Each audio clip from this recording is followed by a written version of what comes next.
நிறைய இடத்துல சொல்லியிருக்கேன். ஸோ அம்மா சின்ன வயசுல இருக்கும்போது அந்த யூபிஎஸ்சி அவங்களோட கனவு பத்தி நிறைய எங்ககிட்ட சொல்லியிருக்காங்க. ஸோ நாங்கள் சின்ன வயசுல இருந்து இருக்கும்போதே அந்த அஜெண்டா மாதிரி சொல்லுவோம், எப்படி படிக்க போறோம்னு சொல்லிட்டு.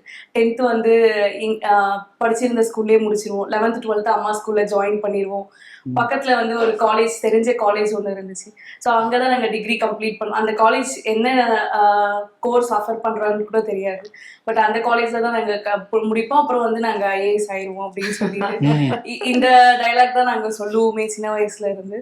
ஸோ அப்போ என்னன்னு அதை பத்தி தெரியாது. ஆனா வந்து அம்மா அந்த மாதிரி ஆசைப்பட்டாங்க. அப்ப வந்து அம்மா கூட ரொம்ப இப்பயும் அப்படிதான் இருக்கும்.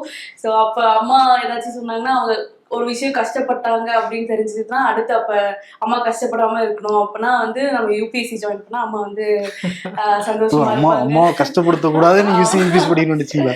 அது ஏன்னா ஸ்கூல் முடிச்சிட்ட பிறகு எங்க மாவட்ட ஆட்சியரா இருந்து இப்ப வந்து குடும்பத்துக்கு ரொம்ப நெருங்கிய நண்பரா இருக்கிற பெரியப்பான்னு தான் நான் சொல்றேன், டாக்டர் மு ராஜேந்திரன் ஐஏஎஸ் அவர்கள்.